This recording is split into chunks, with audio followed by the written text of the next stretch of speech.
It is Saturday, August 13th, 2022, here with your live show. We're live 7 days a week, 365 days a year. Doing a little bit different format here for the weekend show, which is kind of not the different format. It's back to the old format, but we're going to just start with the Brady Bunch look, kind of go around the horn, do the intros, kind of give everybody a chance to join us, and then we'll come back and do, the picks, one capper at a time. So we've got Chris Ruffalo with us. Chris was at that Blue Jays game yesterday, and it was over before it started. Did you stay for the entire thing, or did you just, say, you know what, this was a bad day? Oh, I left at the end of the eighth inning, but there were people that were up and leaving after the fourth. After it became 8-0, they're like, yeah, you know what? There's a concert. We could probably find late tickets too. So it was like people were up and leaving in the fourth inning. But yeah, it emptied out. It emptied out pretty quick. I think seventh, eighth inning, the capacity probably went down to about a third of what it was at the start. Well, there you have it. Al Ninos is here with us. A lot of favorites clicking these days, so it's Nino's time. Minus 260 plus. See Al loving those minus 1.5s with negative odds. How's it working out for you? Well, it worked out yesterday. Hasn't really been working out too often. I was on a couple of them yesterday, not all of them again, but again, try to pick and choose my spots with those huge favorites, and if they get too big, I just try to lay off. But the big favorites do owe me a little bit of money too, though. So I expect them to be coming in for us a bit now. So Ron Romanelli here with us. Ron, kind of our baseball purist guy. So Fernando Tatis Jr. is an outright cheater, and so because he's found to be this cheating so early in his career, right before on the front end of everything, so no Hall of Fame for him, right? At this point, you pretty much just cross it right off the list. He has nothing really to play for at this point, since if you get caught with performance-enhancing drugs, according to the baseball writers, you do not go to the Hall of Fame. So with nothing to play for, is he worthless at this point, or is he just another cheater on the roster? No, I wouldn't say he's worthless, but I would say it's definitely, in the last 10 years or so, like one of the more disappointing news you'll hear in the MLB. He's one of the faces of the franchise of baseball. I mean, he was on the cover of MLB The Show in 2021, a rising star in the league, and everybody was excited to see him come back from injury soon. And then you get this kind of news, and it's just a heartbreaker. I think the Padres will be fine. I mean, they made the moves at the deadline to bolster their roster. They would have loved to see Tatis be a part of that run, but overall, you'd like to see Tatis. He's still very young. You'd like to see him bounce back from this, maybe learn from this, and come back stronger. But definitely very disappointing news. So bounce back, learning, all of those things does not matter to the baseball writer, since they never play a game, and these are the guys whose opinion is the only one that counts. 2001 MVP of the National League was Barry Bonds. The 2002 National League MVP was Barry Bonds. The 2003 National League MVP was Barry Bonds, and the 2004 National League MVP was also Barry Bonds. Yet he couldn't have done that without steroids, according to the writers. I don't understand it. The thing is that when Barry Bonds was a scrawny little kid playing for the Pirates with Bonilla, he was still the best player. It's like it didn't matter. And Roger Clemens, when he struck out 20 when I lived in Boston in '86 against the Seattle Mariners, he was a scrawny kid out of Texas, and I'm telling you what, he still threw it 150 miles an hour. No one was going to touch him. It is a lot of this. The thing about the performance-enhancing drugs, and we'll move on to Jovan because he has an opinion here. And the thing about the performance-enhancing drugs is what we're seeing here is that very few of the guys is it actual about enhancing performance. Most of these guys, it's about injury recovery time and how quickly they can recover from an injury. Yeah, Bonds bulked up, obviously, but I mean, part of that he did work out. You don't just take steroids and all of a sudden you're the Hulk. There's a lot of hard work that goes into that. And we're talking, it is the difference that it makes really is not that big. And the thing is that a lot of those guys played in an era where they were playing against guys that were doing the same thing. So it's like, I don't know. What do you think, Jovan, here with because now we have a young player who is seen, like Ron said, as kind of one of the faces of baseball, with the bulk of his career is in front of him,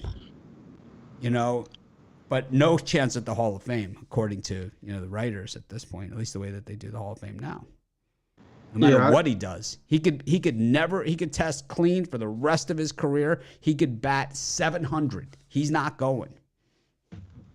I think this is a guy who has found, he's been injured multiple times, same type of injuries, I believe. And I think that just with, that circumstance, it's just one of those things where, he can't find the field. So if he can't find the field, the pressure's on a guy like that, a young guy who's one of the faces of baseball, to get on the field and produce. So I don't know the situation with him. I don't know why he did it or anything like that, but I could only imagine that's the reason, that's one of the major reasons why, because the talent's there, obviously, so, but if you can't get on the field, then it is what it is. To me, I just think it has so much to do with the healing process and trying to speed that up. And, I think that, I haven't heard from him yet, but 99% of the time, these guys claim ignorance like McGuire did. Jay, welcome to the show, his first Saturday morning show. You got your Cowboys hat on. We're ready for NFL football preseason. Not quite really football, is it? Not quite, man. Not quite. But hey, it's something, So. But it is something, but it's also at the same time, it's kind of like it's nothing, right? Because here we go, Trey Lance last night, my favorite guy to beat on, right? I mean, he is my favorite. He's my guy right now, right? I mean, the last two. Or Zeke, you like to pick on my guy Zeke too. Yeah, the reason I pick on Zeke is, number one, he's lost a step, and he's lost that step about 2 years ago. And number three, and I mean, that was his whole thing. When they drafted him, he was a home run hitter, and he's no longer really a home run hitter anymore. And I think that the issue with Zeke for me is that he gets a 3-yard gain for a first down. He acts like they've won the championship, or that he is, done. Here's a guy he's the highest paid running back in the NFL. He should be rushing for 125 yards a game, 25, like Emmitt Smith type. I mean, if you're you never saw Emmitt Smith celebrate a first down. Like, you never saw Emmitt Smith celebrate a touchdown, except in the Super Bowl, the way that this guy celebrates a first down. It's like, it's just unbelievable to me. And it's like, so the helmet off rule, those of you that don't follow, that think the NFL, but you don't follow it like us idiots. The thing is that the helmet rule happened in Dallas, like of taking your helmet off to celebrate, and as Emmitt Smith in the end zone in the Super Bowl of all people, I think the guy deserved it. But I don't know. To me, that's it about Zeke. But for me, Trey Lance, once again, overblown statistics. He throws this is exactly what he did last preseason. Throws a 4-yard screen pass or like a 20-yard out pattern, and the guy runs it 70 yards down the sideline, and it just blows up his stat line. It's like, doesn't make, well, I think the jury's out on Trey Lance. And Rod, how you doing today? I'm doing good. Got all kinds of stuff going on here. We got football. You got your Ravens. The streak is going. I'm surprised you're not wearing your Ravens preseason champs hat. It's. I couldn't find my Strebler gear. Otherwise, I was going to throw that on too, because you got to go with good old Chris Strebler getting Jets a nice win in preseason. Man, did he look a piece. He doesn't even care what game it is, whether it's preseason, regular season. He comes out and gives 150% every time. Love that guy. I think he earned himself a spot too on the Jets too. He definitely can beat Wilson. Well, you're off to a good start here for the preseason. We got Major League Baseball wrapping up, and I know you also have Canadian football, which is one of your things going on too. But anyways, let's get started with the show. We're going to go one by one here down our guest list. We're going to start it off with Chris Ruffalo. Chris, how you doing today? I'm doing well. Like I said, I went to that Jays game last night, so I'm kind of paying for it this morning. But no, I'm excited to get the day's action underway. And you know, we have, you know, we have still a lot of Major League Baseball and NFL action. I'm just trying to dig through I'm actually confession here. I'm digging through to find out what your pick is, what game we're doing. But I could see it's got you're obviously a little more. I looked at your premium picks, for the premium pick show because I had to see I never really look at what anybody else takes, but I have to look at yours obviously when we do the premium pick show and the VIP. And I noticed you were pretty heavy on the NFL preseason today. Yeah, there were a couple games that I liked from the preseason. Wasn't a fan of today's Major League Baseball card. I'm not gonna lie, I had a hard time with it, but I did find that one play that I liked for the big play. But other than that, I think NFL was sort of where I wanted to hang my hat today. Well, when you're looking at the NFL preseason, what are you looking for? I mean, I think to me this is the hard part. It's like when I'm handicapping baseball, right? It's always like the starting pitching is generally easy, but these guys, the 5-6 innings, and now you're into the bullpen. Very hard to handicap the bullpen because it's all situational. Same thing with NFL preseason is just a very similar thing to me, where it's like, these guys, they say they're going to go one series or they say they're going to play one quarter, and then you're not sure because like last night, was it last night or the night before? One of the drives, there was 2 drives in the first thing, and that was it. All the starters were done at that point. But what really are you looking for? Looking for depth for first and foremost, just seeing who has position battles, and that's why sometimes I delve in and try to read into like beat reporters, for certain teams, just for certain games, to take a few minutes, see if there was any news on position battles or what's coming out of practice and training camp. Because a lot of these guys are battling for playing time, battling for spots on the depth chart to try to maybe be the backup. But, you're seeing it in a couple spots as well where even the starting jobs are up for grabs as well. And, especially when you have a lot of depth to have everybody put their best foot forward in the preseason, I think those are the kinds of things I look for. But I'd say first and foremost, I look for depth. Well, let's get into your game here. You're looking at the early game. We got the Chiefs taking on the Bears. The Chiefs are a team that a lot of people are down on this season. They did make it to the championship game last year. I could be down on them as well, but they did make the championship. Basically went to overtime and lost with Patrick Mahomes having the ball first in overtime. So, who would have called this? I bet you, I had the Bengals and the points that game, but when it went to overtime and the Chiefs won the toss, I really thought that at that point it was going to be Patrick Mahomes driving it down for the touchdown and to end the game. I think most people, I know a lot of people had the Bengals. We were all heroes after the game was over, but at that point. But now it's like, I was on the drive-through, I don't know, a month ago. It was one of those light days. I gave out Chiefs not to make the playoffs. It was my pick.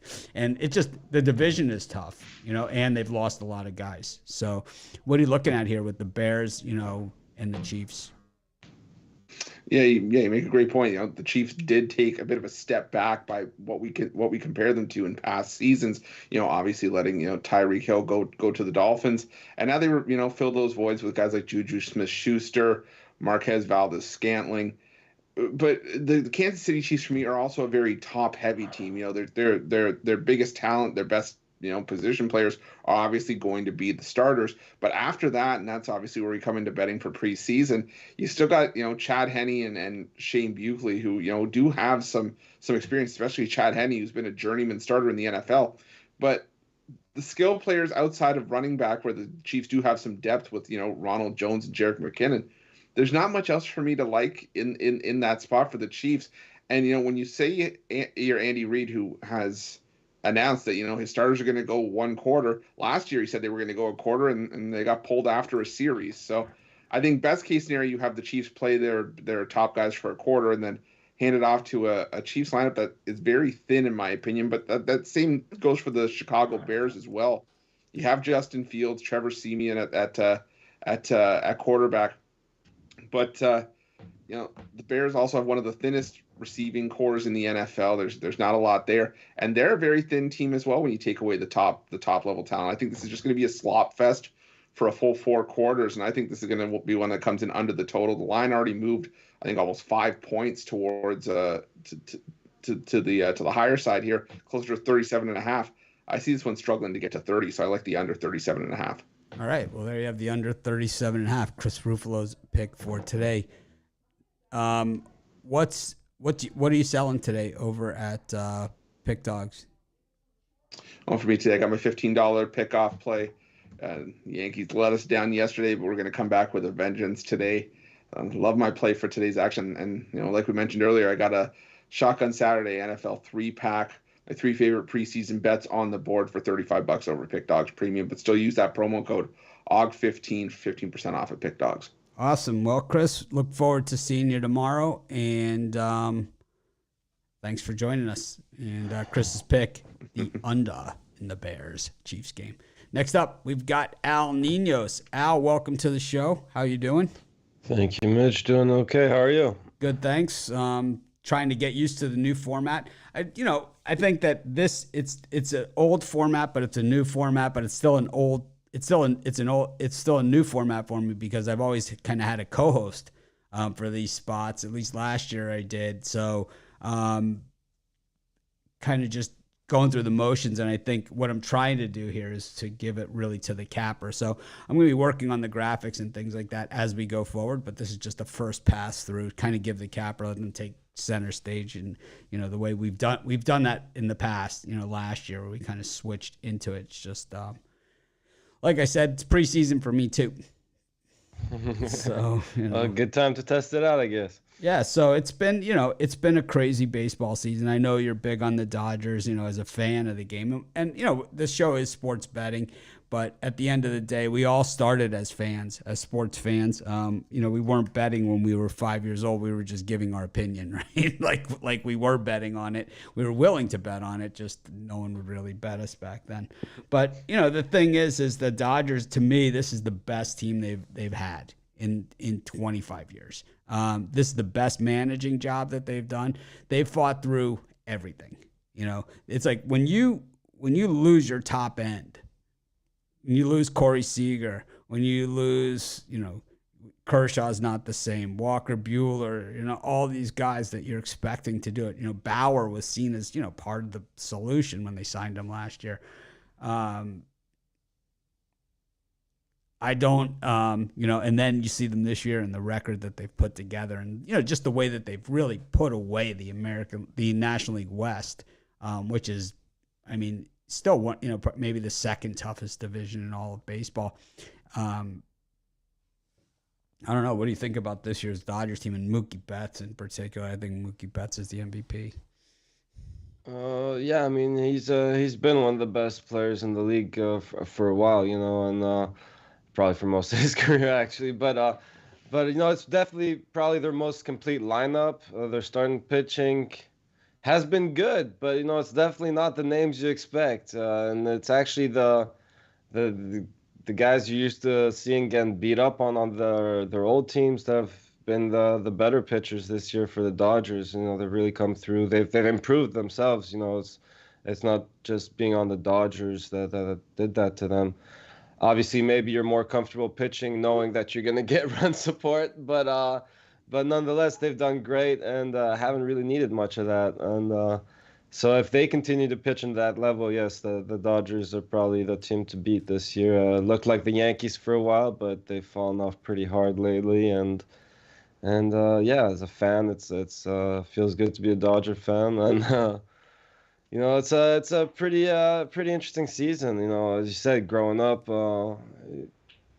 listening to Vince Scully was one of the things I did over my summers, growing up, and I think that might give him extra motivation too. I hate to just use that as a reason to not that they need an extra boost or anything, but I think that does push them a little harder to play a little harder every day, and maybe that's part of the reason for their most recent run. And I think they continue to have a strong season, not only for him, but they want to have a strong season. They won the championship a couple seasons ago. It's been a long time before that, and I don't think they want to go through another drought. So look for them to finish this season strong. Well, the team that was their undoing last year was the Atlanta Braves, and that is the game that you're looking at. The Braves involved in a doubleheader today.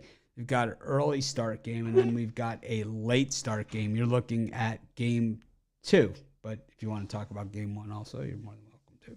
Yeah, well, no, we're looking at game 2, and this is definitely one that would have been a premium pick had the line been out yet. I think I'm starting to see some numbers pop up. I'm not sure where they're getting them from, as I can't find a book that has this line yet, but it looks like they're going to be favored about minus 155 in game 2. And I really like this price for them. Ian Anderson getting the start here. It looks like it's going to be Nick Neidert on the other side for the Marlins, which is, I guess, the question mark and why the line's not out yet. He hasn't been confirmed yet, or even close to being confirmed, I guess. Yeah, it definitely looks like it's going to be Anderson versus Neidert. And while Anderson isn't having his best season by any means, coming off pretty he's putting up some ugly numbers this year, but again, I think he does pretty well against this lineup, coming off a rough start, as I was starting to say, against the Mets, but only lasted 4.2 innings in that one, giving up 4 runs. But he has bounced back nicely from his bad outings lately, and I think this is a good lineup to do it against. The Marlins had gone a little run of their own earlier, but they're dealing with a lot of injuries lately, and still today. So I think those injuries hurt them here. And well, you'd say that maybe they have a shot against Anderson the way he's pitched this year. I don't think that this lineup can do enough damage against him, and I think the Braves get to Neidert here. So if they're, as I said, minus 155, I'd take the -1 here. If they open much bigger favorites than that, I'd probably just go run line. But I like the Braves in this one. I like the under. 0 overs, 9 unders, and 1 push in the last 10 Marlins games as far as the totals have gone. So that's my pick. What do you got for sale today at Pick Dogs and Sports Shop Place? Yeah, that is the Marlins offense been hurting. I mean, I said those injuries really been costing them. It doesn't really matter. It's hard to bet on them right now with this lineup. And I said, like the Braves to get the job done here. On the premium side, I got a 3-pack. I also have my best bets sold separately, which is included in that 3-pack. I have my best dog of the day, not included in that 3-pack. So again, and a couple extra plays for one of the long-term passes. So definitely your best way to go there long-term are the 2-for-1 capper specials. All right. Well, thank you for joining us, Al, and we'll see you tomorrow. Next up, we got Jovan. Jovan, how's it going? I think I caught him by surprise. That's always the best way. Hey, they gotta be ready, right? I just figured, it's in the past we always had you at the back. It's like here, maybe in the middle. It's like, yeah, we'll just try everyone in different spots. No one said anything, so I just figured. I just actually put a random picture up. I have a preview screen up, and you came up, so that's basically what happened. Hey, good to be batting third, but yeah, just looking for a big Saturday. Had a big Friday, and looking to keep it going. All right. Well, you've been doing your parlay videos, and you're on top of the leaderboard now. So here's the thing that people, they don't really see the discussion. I said to Jovan about his. I know that most people bet full game picks. Most people bet full game. And Jovan said, well, if I get to the top of the leaderboard, most people will care about my picks. But the thing is, maybe it's your full, and then he switched to doing full game picks, and now he's on top of the leaderboard. So I don't know. Maybe those first 5's not as easy as they look. I think that is the moral of the story here. Oh no, I was doing well with the first 5's, but if the old curve, gotta adjust. That's basically the name of the game in any aspect of life. So. Well, we got football coming too, so we got plenty going on, and of course college hoops right around the corner after that, and NBA. Yeah, so, absolutely. And getting hot at the right time. August going into September. That's how I like it.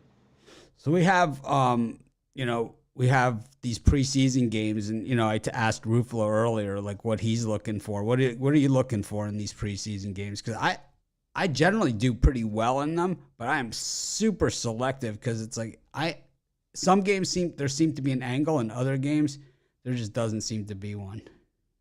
Yeah, I think this year it's a little bit different from other years. First off, it's only a 3-game preseason schedule, so you don't the coach. I guess these coaches and on these various teams have to play it differently. They have to condense things. They're not going to be playing starters in game one. That's per usual. But football, it's all about repetition. So while you have the Aaron Rodgers of the world saying that it's unnecessary, I think what he really meant was either don't play me or play me basically, basically full game. That's what I got out of his comments. But yeah, But he's saying, I mean, Aaron Rodgers, the way he showed up for last night's game, it's haircuts and showers are optional. It's like he just looks like he's still in the summer of, enjoying the summer off and, having a good time. It's like, I mean, Aaron Rodgers generally not one of the guys that keeps his hair super clean cut all the time. But last night, that's about as long as I've seen it. It's like he's past the shoulders at this point. Yeah. So they had a. When he walked in, on the first day of camp, they said that he looked like Nicolas Cage in Con Air. It is what he's. I mean, when they showed him on NFL Network, they showed the Packers walking into the stadium, and it's like, oh, there's Jordan Love, and oh, there's Aaron Rodgers, and it was like, what? I had to take a picture of it. I sent it to Romanelli. I was like, do you see Aaron Rodgers? Like, it's like you would not generally expect it. But, for me, it's like I struggle with these preseason games. I just do. And it's like, I don't know. Last night, like I thought I had in my parlay last night that I did the video of the Bengals and Cardinals. I had the under in that one. And it was like 70 points scored, So, I mean, it's very, very tough to figure out. And to me, it's like I know a lot of people love the Steelers in preseason. But, I love the Seahawks in this one, so it's like, it's just a different way. So this is what I look for is that I like the coaches that coach players still, not the guys that are kind of like, there's certain coaches that are they're the chessboard guys, and maybe Bill Belichick is one of those guys and his assistants, it's kind of like, here's your assignment. And their whole thing is you do your assignment and that's it. But then you have other coaches like Pete Carroll who are real coaches, who coach their players up. So you see their guys, Drew Lock and Jacob Eason. And it's like, here's some guys that could have skill. I mean, these guys can throw they all have rocket arms. They're quarterbacks. All of them could use a little coaching, and it's like maybe Pete Carroll's their guy, right? So especially for that team who's basically building back from the ground up. No Russell Wilson, so they have to give their players. It's projected start as Geno Smith, but he's gonna get playing time. Then Drew Lock, he's gonna get. It's a quarterback battle, even though going into it, they're expecting Geno Smith to have the starting job. And on the other side, you have the Steelers, and look at this situation. Mitchell Trubisky, he's projected to be the starter, but you never know. Mason Rudolph might have other plans. So it's just one of those things. And the way I handicap preseason and the NFL games, I start with the quarterbacks. See where the competitions are, where the the QB competitions are, and start from there. So you're gonna have the game one of preseason. You're basically gonna have second, third, and fourth stringers playing in game one. You're not really gonna see starters in most of these games. So you basically have to start from this. And as you've seen in these games, offense has been over defense. It's just the way it is, and that's usually not how preseason games go. So I saw in that Bengals game they were calling the pass interference both ways, like no one's business. Oh, and that's another thing. The refs they get their practice in too. The new rules by the competition committee. Oh man, that come down. They're gonna send messages, and just like you said, you're gonna see the flags fly a lot. Because I watched the Twins-Angels game, and then after that, I was like, I couldn't fall asleep, kind of like, just whatever. And I I'm like, wow, it'd be cool if that Bengals Cardinals game was on NFL Network. And I turn it on, and it's exactly the game that's on. And it's like Andy Isabella being called on offensive pass interference, like right when I turned it on. But anyways, you're looking at the Chargers and the Rams. The Rams, the defending Super Bowl champs. The Chargers, you know, it could be back-to-back LA Super Bowls with different teams. I mean, it can be. In the way they hype up the Chargers, I think a lot of America wants that.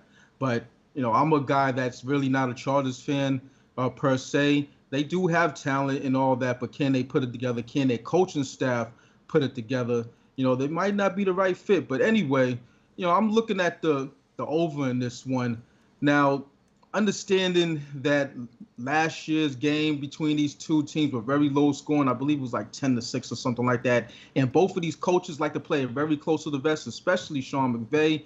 He's going to have a vanilla offense. And on the other side, you know, they're not going to show much neither. But as you've seen with all of these preseason games so far, the points can't stop from being scored. And I think that, you know, in this one, both of these offenses can fall into points. You know, that's just the way I'm looking at it. You know, you really don't have to know who's playing, who's on the quarterback depth chart, even though it doesn't really look pretty as far as the backups, you know, the names that's being that's going to go out there on the field in this one tonight. So it might be rough sledding, but I think that, you know, a blown tackle, a missed assignment, and you're going to go over this total. It's a low total, you know. So it went down to 29.5, and then it bumped back up to, I believe, like 31.5. So at this point, so yeah, I'm still on the over. Yeah, I turned on that Lions Falcons game last night, and you know, for the first couple minutes of it, and it's like I saw, you know, Lions and Falcons offenses marching down the field on one another. It said, you know what, there's going to be a lot of points scored this NFL season. You know, I think it's not just preseason. I think it's just this NFL season. I think we're going to see a lot more scoring. And Roger Goodell is a guy that's willing to sell out the product to, you know, for a couple bucks, and, you know, getting people to sign up for fantasy or to bet on props. He is the guy to do that. And that's really what it's all about. To tell you the truth, you know, it's a fantasy driven league right around now. You know, you've seen it, you know, within the past, I would say since 2015, 2014. It's been a steady progression, but it's really got out of hand. You know, it's like you can't let defenses play defense until the playoffs, and then everything flips. You know what I mean? So I don't know.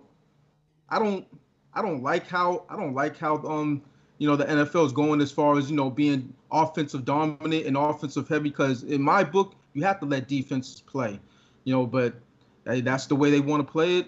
That's the way it's going to be. We just have to adjust to it as sports handicappers. Yeah, I always believe that, you know, if they don't let the defense play, you're going to have a lot of quarterback injuries. That's really what it comes down to. So, you know, it'd be interesting to see. And a lot of these backups will come in because they'll say the rules are there to protect the quarterbacks. That's not the case. The rules are there to protect scoring. And the only way you're allowed to play defense now is you just find guys that play man coverage, these cover corners, right? Guys that can play man on man. And basically what that means is that if everybody else on the team rushes and the quarterback has to hurry the throw, and it's somewhat of a jump ball, that this guy can outrun and outjump an NFL wide receiver, which are like now they're all like 6'7" now. You know, so it's like, or they run, or either you're 6'7" or you're Tyreek Hill fast. So it's one or the other, and it's like, so there's no other choice. And so what you have are these 270-pound guys running 4.5 40s dead flat at a pocket passing quarterback. It is, you know, and then you have the other quarterbacks that run for their life. So then what we started to see was the progression of the large quarterback, the Ben Roethlisberger, the Dante Culpepper, the 270-pound quarterback, you know? Right. And it's like that can take the beating. And it's like, you know, this Malik Willis, man, just the size of that kid, holy crap. You know, it was like I didn't realize he was defensive lineman big, you know, until I saw him with NFL players out there. It was crazy. He's like he's like up with the offensive lineman. He's like bigger than any of them. And he's running past, everybody. Anyways, what do you got for sale today, Jovan? Yeah, so I have a 3-pack. My Saturday shootout NFL X 3-pack. I also have all 3 of these NFL preseason games sold separately, individually. $39.99 for the 3-pack and $19.99 for the individual plays. Like I said, I've been hot, looking to keep it going. So with the preseason game, the first couple games, or Thursday, the one on Thursday, or the 2 on Thursday, and the others on Friday, on last night, I didn't touch them. I had to look and see what was going on. And today I'm all in. No baseball today, even though I should have put in the baseball play, but whatever. I'll put in some baseball tomorrow, but today's just dedicated to football. Well, I've got all baseball. Anyways, Jovan, thanks for joining us. We'll see you tomorrow. See you tomorrow. Next up, Ron Romanelli here to run down. I know we'll be returning to baseball with Ron. And Ron, how's it going? Hey, Mitch, how you doing? Super. So here's something for our audience. If you're a fan of Ron's rundown, Ron thinks that when I comment on his videos as pick dogs, that people confuse that with being him. And it's like, because I have my own style and he doesn't want to be good. I know he's like just trying to be polite and say, I don't want people to think I talk to him the way you talk to him. And it's like, exactly. So now I've added -- Mitch. Yeah. But it's like, if it's pick dogs, it's me. But I actually have my own YouTube that I should be commenting under my own name, which I could, but I just happen to be logged in under the pick dogs, and that's why I use it. Yeah, I'd say 80% of the people know it's you, but maybe some of the newer viewers that don't really know the dynamic quite yet, I think they might be a little confused sometimes when I give out a pick and then they say, oh, I like that pick, and then you come in, no, I don't like that pick, and they're like, what the heck, you just gave it out on the rundown. No, I don't say I don't like the pick. I generally, it's more like, so one guy said, these are the easy locks. It's like, what? It's like, I'm like, I just didn't know there was such a thing. I wish I did, It's like, and actually, the guy who said that, I think he hit every one of those picks. I think he hit, nice. I think he hit every single one. Sweet. But yeah, we've got, we're at that point of the baseball season. We're past the 2/3 mark, and it is the pennant drive. We've got, the Seattle Mariners and the Baltimore Orioles on the inside looking out, and the Tampa Bay Rays and the Milwaukee Brewers on the outside looking in. The Minnesota Twins on the outside looking in after being on the inside looking out almost the entire season. And, of course, we know Tito coaches those Guardians down the stretch the last 2 months. It's like, it's cold-blooded. It is every single year. Right, and we kind of forget, and then he reminds us in a hurry. We saw it last night in Toronto. It was just the opening up of the can of whoop-ass. It's like not gonna. It's like, I think. Do you think that the players look at the odds now that betting is so predominant across, Yeah, I have to think so. I mean, I don't know how much they put into it, but I would think if you're a player every day, you know what's going on, especially in the NFL with like fantasy football. I mean, even the players have their own fantasy teams with other guys in the league. So, and then we saw in baseball, we saw the slap heard around the world with Jock Peterson and Tommy Pham with the fantasy football disagreement. So, I think these guys, some get caught betting on sports, some don't, and but I think they're definitely all aware of what's going on. So, you think like the Guardians were like, how in the heck is Jose Barrios minus 170 against us? Do you think like that they were, Do you think? I mean, that's what happens when you have a team that wasn't projected much, and they play very smart fundamentals. One of the best defensive teams in baseball, and they're just very smartly constructed. I mean, they have one of the lower payrolls in the league, but they have plenty of talent and guys that are really stepping up, like Andres Jimenez and Ahmed Rosario, both that were a part of that Mets trade for Lindor, who I think the Cleveland Guardians won that trade by far. But, they're just – Jose Ramirez is a superstar, so they have a superstar. They have some really good role players. The pitching staff is good. The bullpen's been fantastic. I think Emmanuel Clase has got to be one of the best closers in baseball. If the Mets win the World Series, if the Mets win the World Series, the Guardians still won that trade? Yeah, I would say so. I don't think the Lindor trade's going to win you a World Series. I mean, He Lindor has been, and everyone knows I wait for the Mets collapse, and he's been nothing short of sensational. He's had the this season, greatest. he's been good. He's had the greatest season offensively by a player at his position in the history of the New York Mets. And if you stop the season, if he doesn't play another game the rest of the way, he's had more production out of his position than any player in the history of the New York Mets. And the Mets haven't been around that long, and they've been to a lot. They've had a lot of success. They've had some lousy teams too, but they've been to a bunch of World Series, way more than a team like the Padres or something like that. And so they've had some good players. But Francisco Lindor has more RBIs than Jose Reyes, who was the leader. Lindor's already passed him. He passed him with 51 games left to go in the season. I'm not saying Lindor is not a good shortstop. I think he's a top 5 shortstop by far. However, the money he's getting paid in his contract says he should be the number 1 shortstop in baseball, and I don't think that's the case. And when you look at the return that the Guardians got, they don't have to pay Lindor that $30+ million money, and they got an all-star in Andres Jimenez and a rising star in Amed Rosario's. I think number 1 in the American League in hits this year. Both guys really good fielders, especially Jimenez. I think he's could be a person that could win the Platinum Glove one day. So I don't know. I mean, I think it was a trade that definitely worked out for both teams. I'm not saying Lindor's not a good player. Actually, I'm quite a fan of Lindor, but the Guardians did get a pretty good haul. So that's what I'll say. I'll say this much, and most people know my stance on professional athletes in general. I will say that Lindor, for a guy that dyes his hair blue, and is less of a hot dog type player than almost any other player out there. For a guy that's kind of like that style of player and that much, it's his dyeing the hair blue is not really necessarily to bring attention to himself. It's that I'm part of this team and I'm excited to be here. And what you see with Lindor that you don't see from other players, and everyone knows I'm super critical of superstar players, right? I mean, that's what I do. I just call it like I see it, is that while other players seem to be, the reason why Lindor's had the success that he's had offensively is because instead of trying to pull every single time, instead of trying to be this superstar, power hitter, which he's not really, I mean, he can hit for power. He's not, he's willing to go with what the pitcher gives him to work with and to go with the pitch and to hit the opposite way down the line for a double, 2-run score. It's like, this is why he's got 100 RBIs as shortstop. This is why your shortstop, if you have a shortstop with that kind of production, you're going to win games. You're going to win games. I think it just goes to show you the Mets this year. I mean, they're all in as a team.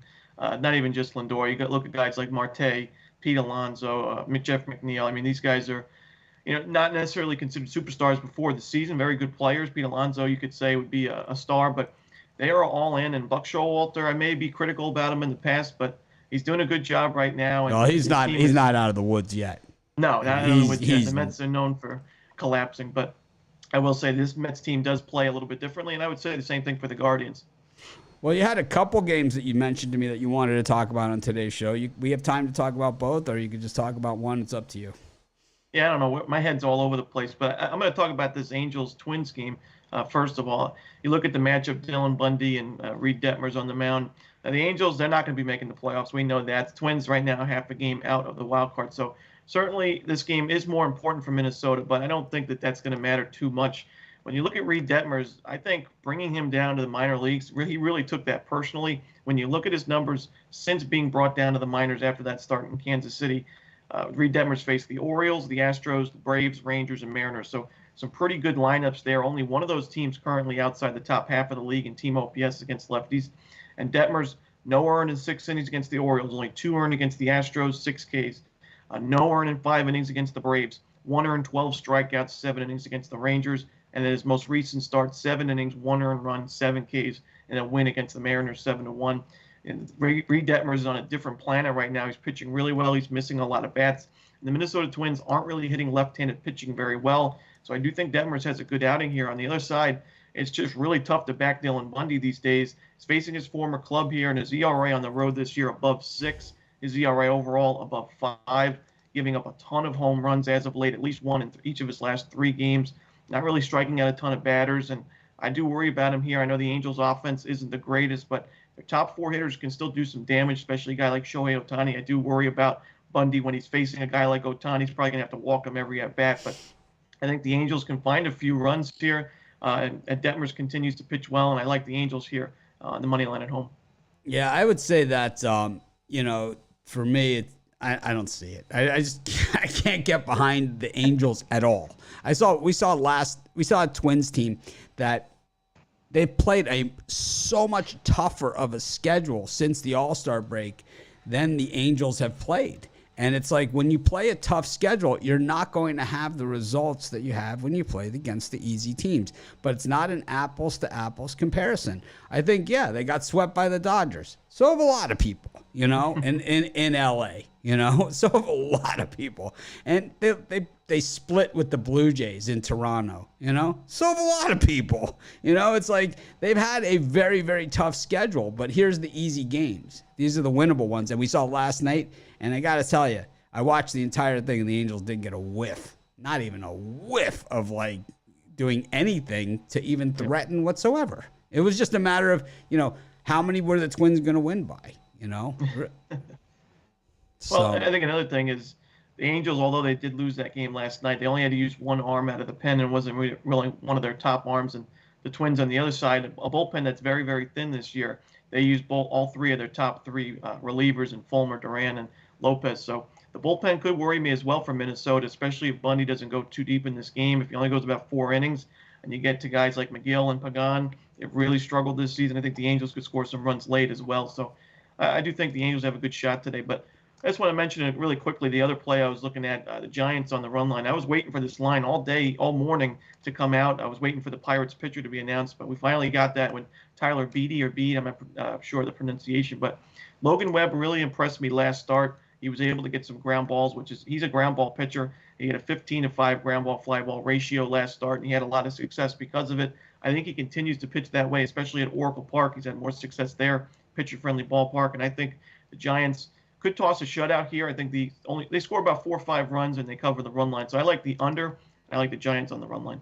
I think that the Giants have gotten some really good production from Wood and Cobb, and I think Rodon has been a letdown for me. Definitely. And I don't see how he was an all-star.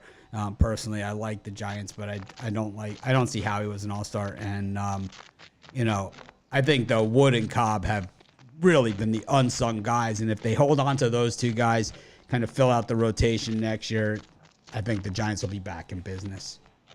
Yeah, I think I don't think a rebuild is necessary. I just think a retool. Rodon, he's been able to strike out guys, but definitely disappointing. Home run balls really hurt him. So definitely when you lose Gausman and replace him with Rodon, and both guys have had hit or inconsistencies, but I think Gausman's had the better year. Yeah, I don't love Gausman. I thought he played extremely well in last year. I thought Senzatella had a great season last year. I don't know, is he injured this season? I don't know what the deal is. But another thing I wanted to bring up really quickly, and I know we got Jay Briggs up next. He's waiting patiently, and Rod as well to bring us home. But we have Lance McCullers Jr. returning today for the Astros. Kind of a forgotten guy, right? It was kind of like with a lot of teams, they're kind of like, well, this guy's out, and this guy's out, and this guy's out. The way that Javier and Valdez have stepped up to the plate, you get back, someone is crazy staticky in the back. I'm not sure what that is, but I don't hear anything. Maybe it's me. Oh, no. Could be me. Sometimes they hear it through here. But anyways, because everyone else is on mute. But anyways, the way Valdez and has pitched and the way that Javier has pitched, I mean, adding McCullers Jr., now you're 4 deep, and it's like, boy, if he can come back strong, the Astros are going to be even tougher, and we saw they didn't really make the move for a frontline pitcher at the trade deadline. Now we kind of remember why, right? Maybe they knew McCullers would be back shortly. Yeah, I think it is my mic that's staticky because I just muted myself and it looks like it's gone. But McCullers, I think the Astros have to be the favorites to win the American League now, especially when you look at Verlander and Valdez they've been Cy Young caliber seasons, and then you bring in McCullers. I think he'll have to have a few starts to get back to form. He struggled a little bit in his rehab outings, but I mean, the Yankees bullpen is injured. They're not playing well. The rotation hasn't been sharp. Garrett Cole's had his struggles. The Astros got to be the favorite in my mind to win the American League. All right. Well, we're gonna have to get Ron a new mic. That's what we're gonna do. And what do you got for sale today? Yeah, just quickly, got a 3-pack in baseball and my top play. That's my $15 MLB best bet. All right. Well, we're gonna find out if it's you or not because we'll see. Oh, it definitely is. We'll see you next time. Bye, Thanks, guys. Ron, for joining us, and of course, we'll see you every day on the Rundown. All righty. Next, we got Jay Briggs. Jay, welcome to the show. First morning show for you in the new format as well, which is kind of the old format. But how's it going today? What's going on, Mitch? How you doing today? All right, it's your first week here at Pick Dogs. Most new cappers, we usually have like a little bit of a small bump in the road at the beginning. Normally, it's like the late picks or like not knowing how to enter packages and all that stuff. So a lot of people always want to be cappers at. I get emails every single day. I mean, every single day, I get at least one email of someone that wants to be a capper on the site. They're always, not always, but a lot of them, they always claim they're better than the cappers that we have. And this guy, those guys I never, ever even, consider. If your whole thing is that you're better than our guys, oh yeah, I bet you we can catch you on a run where you're not better than anybody, number one. But, number two, it's like, it's a lot different when you don't have the accountability. So how's it like your first week, like being a capper with us? And, I'm here. I could take it. Well, I can't. Everyone knows I can't take it. I can dish it out, but I can't take it. But that's besides. It's been pretty good. The being consistent, like you said, every day, the day in, the day out, But other than that, it's I'm ready for it. I've been ready for it. Well, the thing is, I think that you joined us at the right time, and a lot of times, when we do the Become a Capper contest and the stuff like that, it makes it a little bit it makes it like a little bit difficult because there's usually so much going on. But I think with you joining us like right at NFL preseason, kind of like with just baseball, just kind of going. So you have the weekends where you kind of see where there's more things going on. And then, excuse me, during the week, it's mostly just primarily baseball. So, a little easier. And then, what you're going to see in the coming months when it's like baseball, basketball, college football, it's like, how do you not have 30 plays some days? And, other days it's like, how do I even find a play? It's like, when you see there's just like Monday Night Football. So you'll get it. I mean, we brought you on for a reason. And, obviously, we know you're a great capper because we saw that in the Become a Capper contest, and we've seen it with your performance so far at Pick Dogs. What do you got for us today for as far as free picks go for our audience? For the audience, I got 2 games for y'all. I got 1 baseball, 1 football. Baseball, right. You kind of touched on it earlier. I've been on this play, man. The Marlins just cannot hit the baseball. Like those guys cannot hit the baseball. Even when they do sneak out a win, they score 2 runs, 3 runs. The Marlins just cannot hit the baseball. Today, I would not be surprised if they lost 3-0. I don't expect them to score really much today. I really love this under today for y'all. Game 1, right? Game 1 or both. Yes, game 1. Or both. Game 1. Really both, but for y'all, game 1. Because I mean, you can't go wrong with it. Like you said, it's 9 games in a row or something like that up for the under, like 9 of 10. It's really kind of crazy. Those guys are not hitting the baseball very well. Even if they do sneak out a win, they have pretty good pitching. So I see this going under. It was my MLB best bet yesterday, and I knew yesterday was going to be kind of tight, but it still cashed yesterday on the under. I was going to make this a premium today, but I decided I didn't make it a premium, so I'm giving it to you guys. I like that under today in that first game in the Marlins. And then how about your second pick for today? My second pick, we're going to the NFL. I'm gonna get the Steelers minus the 3 or 3.5, whatever you guys can catch it at home. They still got a quarterback battle going on. They got 3 quarterbacks on the roster. All 3 of them really, not the greatest, but all 3 of them should be able to get us home, whoever it is, whether it's Rudolph. I really like Kenny Pickett. I hope that's who they play today. I hope that's who gets most of the starts. Most of the reps today. I want to see what he looks like in the NFL. But I think the Steelers just got enough to get over on those guys and get us a win today.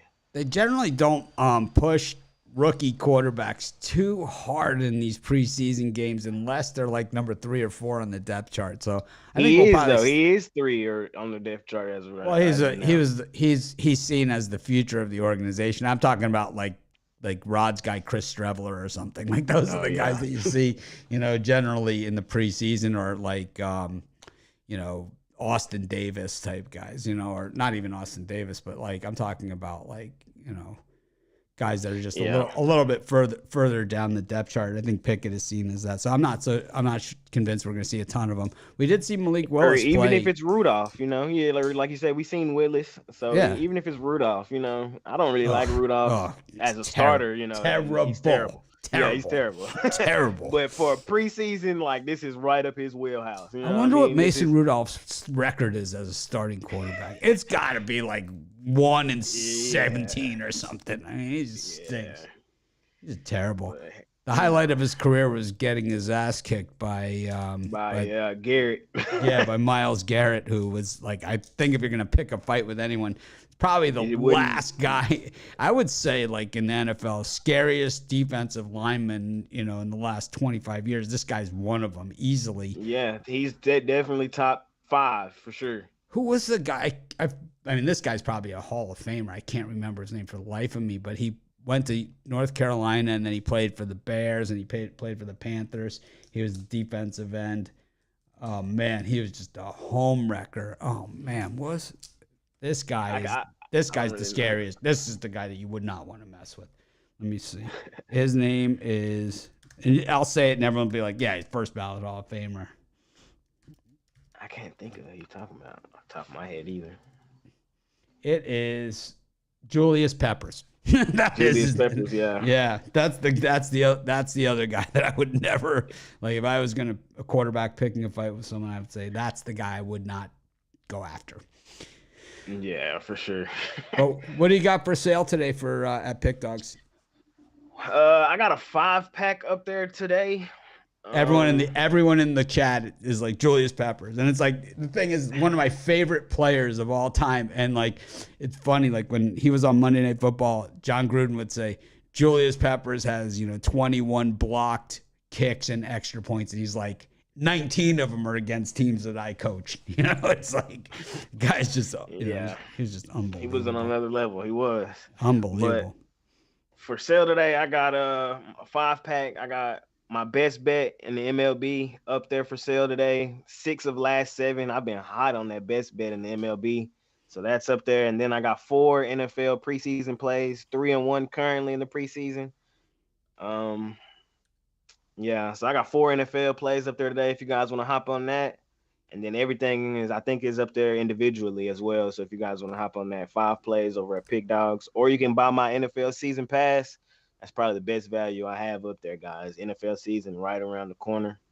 3-day, 7-day, 30-day. Either can't go wrong with those. Yep. And the 2-for-1 capper passes. You could always 2-for-1. You can use that 15% off as well on all of those, the AUG 15.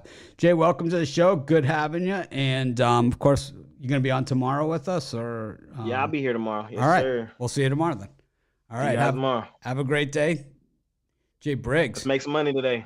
Now we bring in the veteran, Rod Zawacki. We go from the guy on his first weekend show to the guy who's probably done some of the most. Rod Zawacki. Rod, it's that time of year. We got NFL last year. I think you were on top of college football like most of the season. You were up, and I don't know if you were at 1, but I think like you and James Clark and a couple other guys were just battled. I don't remember it specifically, and I don't go back and check, but I know on college football you were near the top. Yeah, I think it was third or fourth on the list of top cappers in college football. Had a good season there, so we're looking to carry that over into this season. I'm excited. I'm glad football's back. I know I get through the summer with my Canadian football that ties over that fix for me. So speaking of college Canadian football guys, see, we got Strebler. See, he's trying. You get some Canadian CFL guys who they battle and they come in there and they have that heart, right? They have that drive that we love to see. And I'm kind of sad that Miami let him go. They should have let him go because that's where he was this season in the beginning. They let him go in May, and the Jets scooped him up, and look what he did. He's great to have as a backup. He is a good backup, and I think I always like those guys with a chip on their shoulder and something to prove. And I've always liked those guys, and to me, that's why I've always liked the Seahawks. Is because they always have those guys that they always have more undrafted players on their team than any other team, and it's like. I know Jay liked the Steelers there in that game, but to me, it's like I'm a Seahawks preseason guy because you got two angles there, for the Seahawks, and one is you have a rah-rah coach, which is always a good thing to have, and then you also have a coach that he doesn't really go by where you're drafted or any of that sort of stuff. It's like everybody has a chance to make the team, and not just a chance to make the team. Everyone has a chance to play. And significantly. You could go from undrafted to starter on Seattle on a Pete Carroll team. It happens more often than not. You look at the Seattle first round draft choices, and it's these running backs and stuff. It's not Russell Wilson or these defensive superstars that they've had. Well, yeah, because they like to run the ball, so that's their key. They focus on running, and then you can build your team around running, and then throw the pass here, throw it there. You don't have to have big name guys to receive the ball. With Clappy, it's a motor team. It's like it's all about the motor. So it'll be interesting to see. Get everybody going, and the team just all buys in, and away they go down. And because it is a team game, so that's the big thing. Anyways, what do you got cooking for us today? I know you got a couple picks for us. Yeah, a few picks for you. We'll go through them quick. I got my first play we're going to go with is in the NFL. Of course, I'm going to take the Dolphins here in the first game. We know they're playing the Bucs, and they've both of these teams have surprisingly no fights have broken up. They've done the joint practice preseason thingy. We've done it a few times now, so they're kind of familiar with each other on the field. But you look at who's gonna start for these guys and who's gonna play. We know Brady is definitely not gonna play for the Bucs, and we know Tua's not gonna start in this one as well. But then you look at the backups. You got Blaine Gabbert for the Bucs. He's going to get some time, probably get the bulk of the work. And I think where the bulk of the work's going to be for the Bucs is I think they're going to give Kyle Trask his shot. I think he comes out and he gets good. Solid, probably all the second half, and what's he gonna do? Question marks. Who knows, right? And they got Ryan Griffith. He's only thrown 4 NFL passes, so he's gonna get some time as well. That's tough. And then you look at the Dolphins, who they got going, and you got Teddy Bridgewater as the backup, so he's gonna get some time today. And then you got Skylar Thompson, and there's bright things for him as well. I like him. He's his last time out, and when we seen him, he had a 69.5% passing rating, 12 touchdowns, 4 interceptions. I think the bright spot for this guy. How many covers? How many covers? And how many covers, right? How many covers? Right? He's the king of the cover. King of the cover. I love quarterbacks that cover, and Skylar Thompson's covered a ton for us. Bob Skylar Thompson in the spot. So I think he gets the bulk of the work here for the Dolphins, and I think he shines in this spot. And gets the Dolphins a win. You look at Saturday games, Bucs don't fare so well on Saturday. For some reason, it's like Saturday. What will we play on Sunday? We don't play today. Because the Bucs won 9-1 in their last 11 on Saturday. Yuck. And their coach 7-9 in preseason games. So we're gonna go with the Dolphins here. 4-1 in their last 5 Saturday games. I like the Dolphins here on the money line. Get themselves a win over the Bucs. Yep. A lot of excitement around the Dolphins. Of course, I'm a Dolphin season ticket holder, and this year is the closest they've come to actually selling out season tickets in the history of the team. So it's possible they think they might actually sell out with season tickets, first time ever, and they've had some pretty good teams. Yeah. Wow. Anyways, got Canadian football as well for you. What's up? And then the next one we're going to go with, the Edmonton Elks are at home. So we're going to fade them because it's the curse of the Elks. Because ever since they've had the name change, they have still yet to win a game at home. And that's over 2.5 seasons now. No Elk wins at home. And you look, Saskatchewan just got beat up by the BC Lions last week. That's because it was Fajardo's first game back after injury. And he's got the kinks worked out, and he comes back and shines here in the spot. They love to beat up on the Eskimos when they were the Eskimos, and they still like to beat them up even more in the Elks. This is a get-right spot for Saskatchewan. The Elks, as I said, still winless at home. 0-3 against that number on the season at home as well. And the Rough Riders, 7-1 ATS the last 8 versus these Elks. So lay the points. Saskatchewan wins by a touchdown plus in this game easily. For some reason, the Elks are just, they need help. They need help big time, whether it's the curse at home or the team's just not motivated. You can tell. And they have quarterback issues as well. It's not Cornelius, and it's Trey Ford was the guy in there, and he got injured. So we're relying on Cornelius, and it's been rough for the Elks. And it's been rough as a home fan watching it, too. So we got to take the Saskatchewan team, who's just by far the better team in this one. Or over the Elks. Saskatchewan over Edmonton. Rod's generally an Edmonton guy, so Edmonton on the road, not at home. Maybe it's like the curse. They just can't win at home since they changed the name. It's been rough, rough. Well, what do you got for sale today? And for me today over at Pick Dogs Premium, I got one NFL play that I absolutely love. You can pick that up over at Pick Dogs Premium. It's the only play I got on the board in the NFL today. Found that one spot that I love, and we're going to hammer it. So you can scoop that up over. Or I've got an MLB triple, my birdcage going. 3 plays in the MLB I absolutely love. We've been rolling along last month. So making money. Ways to jump on over. Best way to that time. Season, grab something 3-day, 7-day, 30-day, or I think the best deal going we got over there is the 2-for-1 capper deal. Pair me up with another one of the hot cappers and save yourself a little bit of money, and you get 2. Having 2 heads is always better than 1. So grab the 2-for-1 capper deal. And don't forget, UG15 gets you 15% off all your purchases over at Big Dogs Premium. All right. Well, thanks for joining us, Rod, and we'll see you tomorrow or. Yeah, I'll be here tomorrow, definitely. All right. Well, thanks for having me, everybody. Good luck with your bets today, and we'll see everybody tomorrow. All right. Well, this is Mitch. Thanks for joining us. I kind of like the new format. I like letting everybody kind of have their chance. I also think that this format kind of shows everybody in their best light. Maybe not as many picks as the other format, but I think in between the lines, maybe a lot more information, and I think that will get you on more winners in the long run. And of course, our premium picks, 15% off the rest of the month. Thanks everyone for joining us. I appreciate each and every one of you that have tuned in. Of course, we got tons of free picks at Pick Dogs, and of course, our cappers picks have been absolutely on fire. So check them out. Make it a winning day.